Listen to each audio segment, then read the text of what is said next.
Hi everyone, welcome back. This is the tutorial on how to make a CMOS XOR in Cadence Virtuoso. Now this is a schematic of the 2-in-port XOR gate taken straight from Wikipedia. You could also make XOR gates from NAND gates or NOR gates, but I choose to use this method because it saves on transistor area. I think the bulk connections for these MOSFETs are incorrect, so we'll just ignore those. So now we begin creating our XOR schematic using the template from Wikipedia. Let's start off by putting two PMOS in series, followed by two NMOSs in series. And then because the NMOS are in series, we have to size them correctly.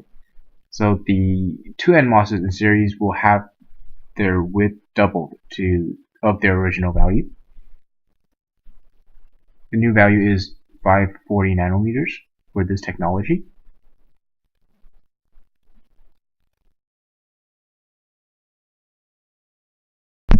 After sizing the NMOSs, we have to change the size of our PMOS. Now the PMOS will originally have their width doubled, but since there are two in series, that will get doubled again. So the new width is 1080 nanometers.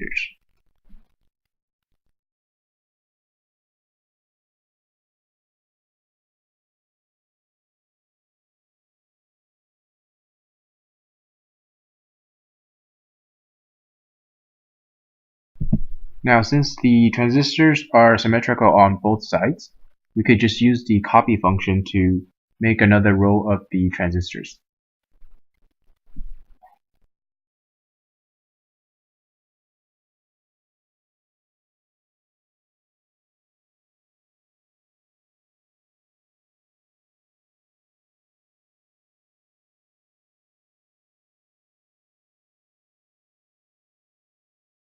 Then we use the rotate function to rotate them such that their inputs are facing the opposite directions from the original set.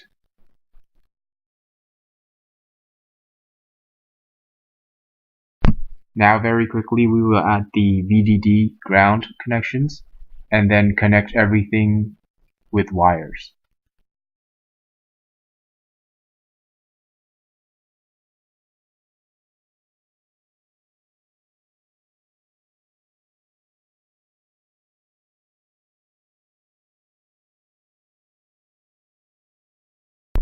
And then now we will add the bulk connections.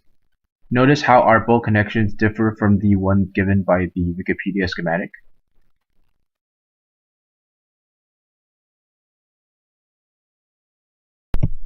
Then we add the input and output pins. Since this version of the XOR uses both the normal and the inverse versions of inputs A and B, our inverters that we made earlier will come in very handy. To add the inverters, we use the add instance function, change the library to project1, cell into inverter, and the view is symbol, and add two inverters to our XOR schematic.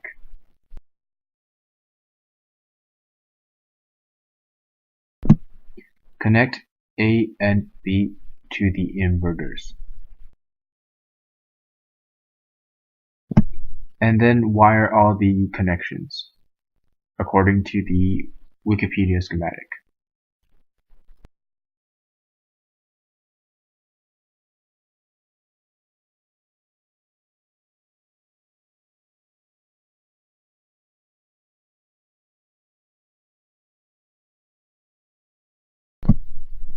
Check and save.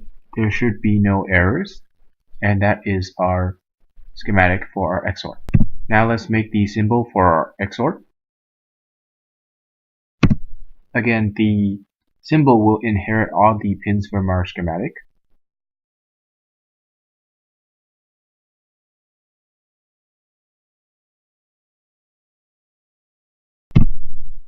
First, we start off by deleting all the unnecessary components, leaving only the pins, and then rearrange the pins so it looks better.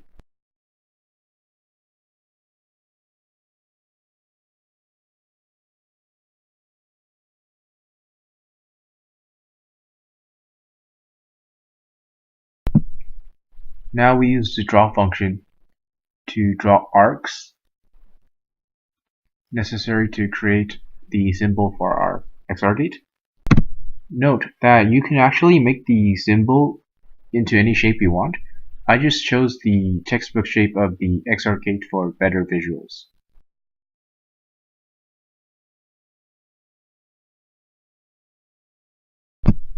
Now we begin creating the layout for our XOR gate using layout GXL.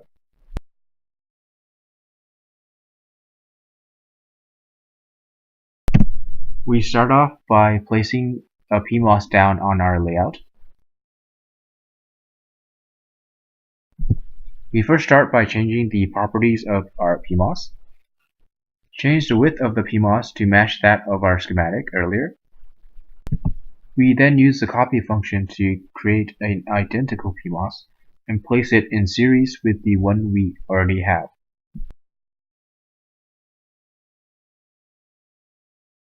We then use the copy function to create another set of PMOSes in series.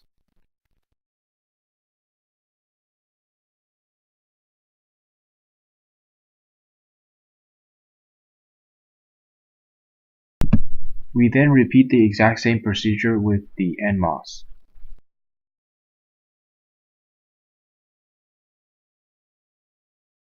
First, we place down an NMOS and then change its properties such that its width is twice that of its original to match our schematic. First, we use the copy function to create an NMOS in series with the original one, and then use the copy function again to duplicate the two NMOS in series.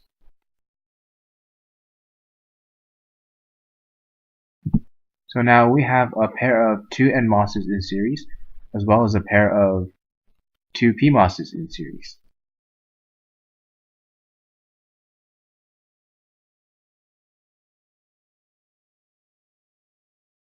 Now we proceed to making the two series connected PMOS into parallel. We do that by using the draw feature and connecting their drain ends. We do a similar procedure to the NMOS and connect their drain ends as well. Now we connect the parallel drain of the PMOS with that of the NMOS.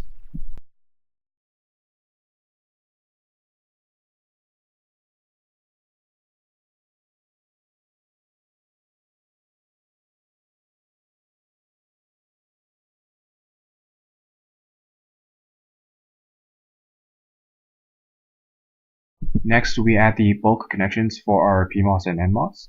This step is very simple. If you have trouble following along, you can check out my inverter video where I go into more in-depth explanation on what I do here.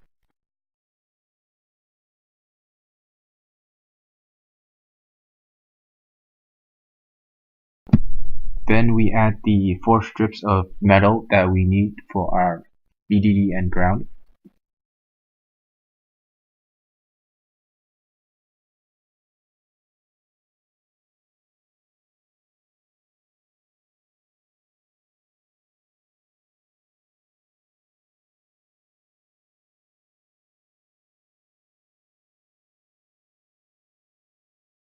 Now we add labels to our layout. We add VDD, ground, and 2 of each, A, B, A0, and B0. They are denoted by A bar and B bar on my labels respectively. I place them in this order to aid in our connections later on. Now, as what we did in the schematic, we will add in the instance of our inverter layouts into our XOR layout. We do that by changing the library to project 1, selecting the inverter cell, and the view is layout, and add 2 inverter layouts to our current XOR layout.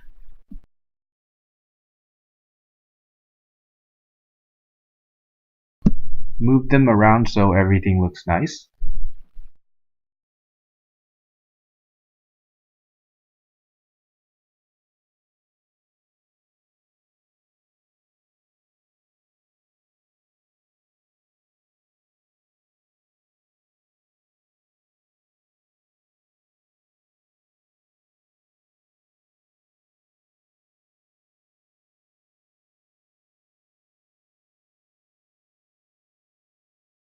Once the two inverters has been added, we will add labels for those as well. A, B, A bar, and B bar.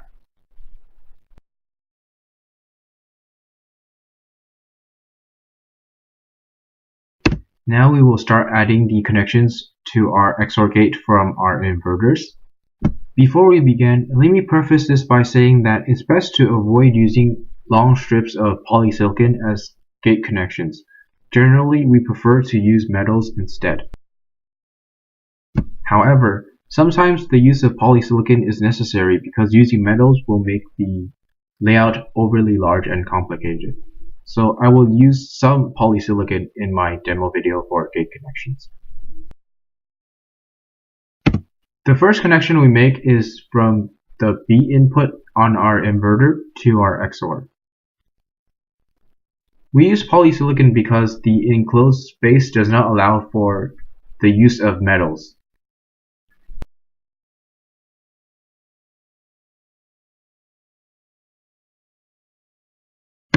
Since we see the A bar are adjacent to each other, we will connect them using polysilicon.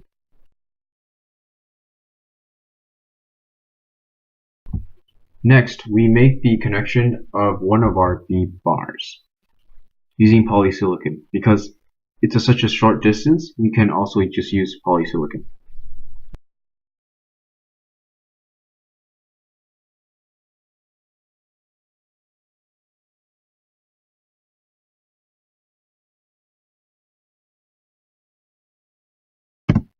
We first use the metal to extend the output of B bar, and then join the metal and the polysilicon using a via called M1_poly.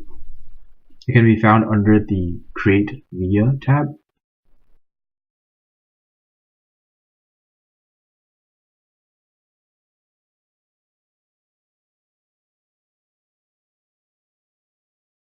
We then stretch the polysilicon and the metal to make sure that everything is in contact.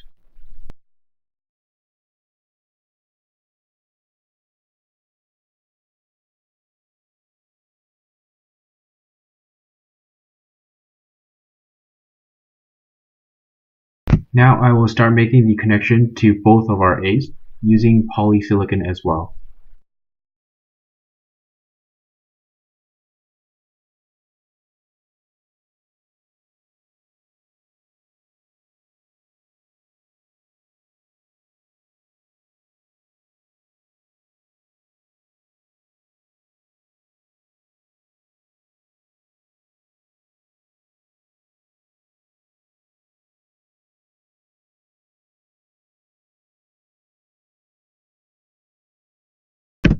Note I did make a small mistake when I was drawing this that I fixed later on.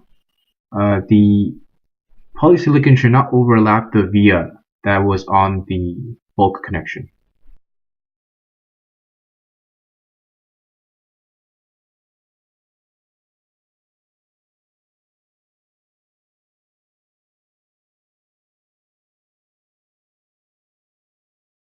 It's a good practice to run DRC intermittently when you're doing your layout to catch any layout mistakes. As you can see here, the first mistake I made was to make the two horizontal strips of polysilicon too close to each other. I'm just going to fix it by moving the uppermost strip up a little bit more.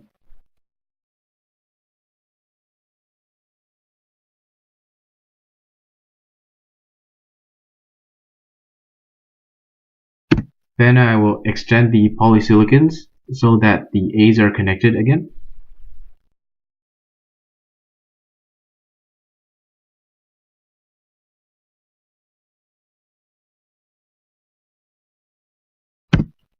Now zooming out, I found the second mistake I made that I referenced to earlier. So I fixed that by moving the polysilicon away from the via and then extending the two vertical polysilicon so that they meet.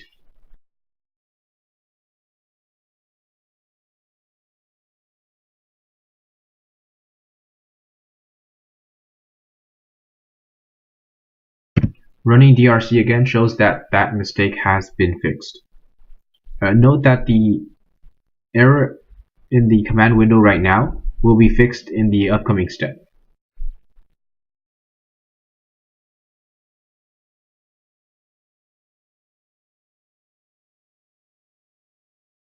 Now we will make the connections to our A bar. This time we won't be using just polysilicon, we will also use metal 2. First we have to create a via, a metal 2 to metal 1 via, so that the two metals can interact with each other on that level.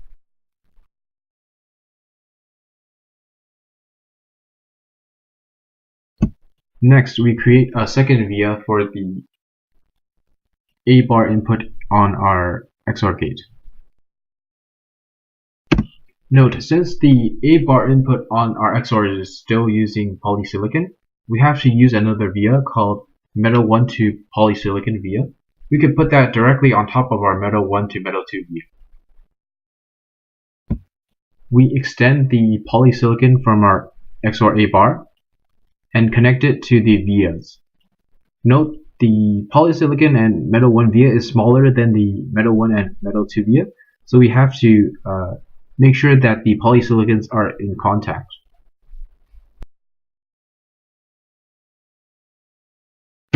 We then join the two metal 2 to metal 1 vias using metal 2. Note that metal 2 does not interact with metal 1 or polysilicon unless there is a via between those components.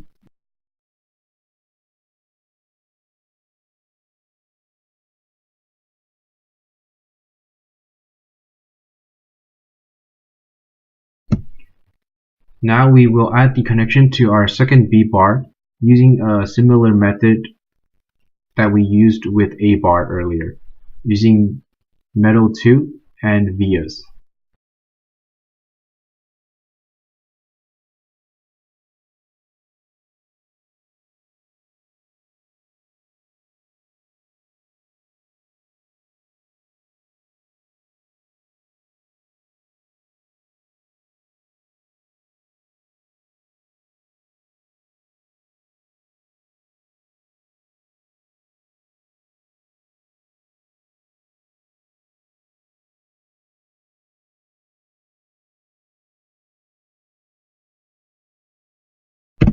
Now that the hard part is over, we want to tidy up our design a little. First, we extend the output of our XOR gate so that it can be reached by other components easily.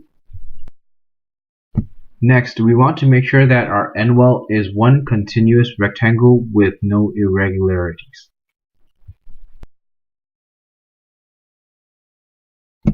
And then we add the output label for our XOR gate. We called it A XOR B.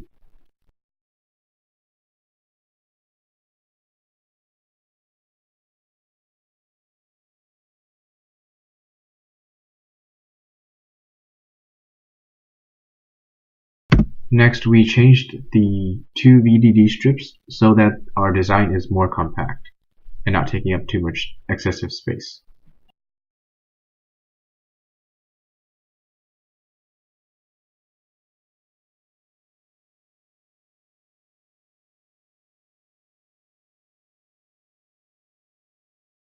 Since the XOR gate is probably the largest single gate in our design, we will use it as a reference for our standard cell length.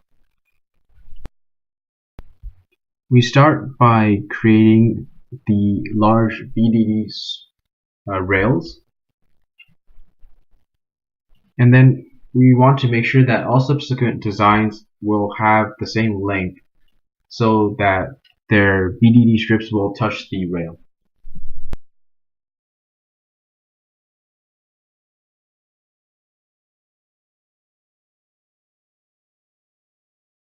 We do the same procedure for the ground rail using copy and then pasting it at the ground.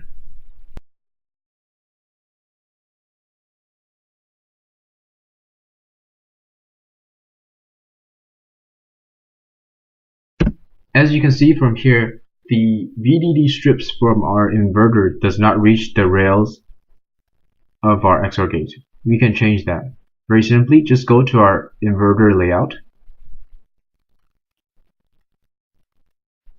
and then change the length of the VDD strips such that they reach the VDD rails on our XOR gate. You can see that this change takes place almost instantaneously.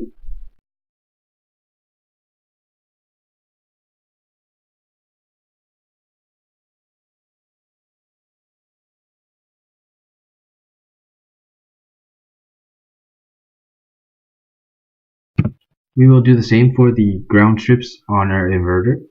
If you can recall, the ground strips on our inverter extends beyond the ground strip of our XOR gate. We want to change it so that it lines up just exactly.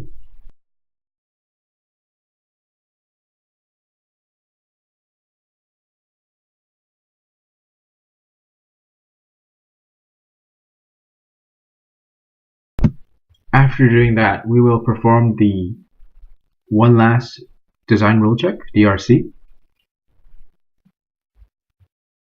and then we should get no errors. As you can see, 0 errors. And then we will extract our layout and then perform a layout versus schematic check.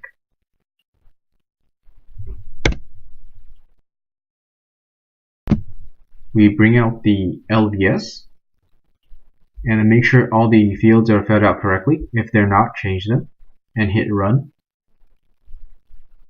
Oh, we forgot to save our layout. And then the netlists match. And that is our completed XOR gate schematic, symbol, and layout. Thank you for sitting through this long video with me, and thank you for watching.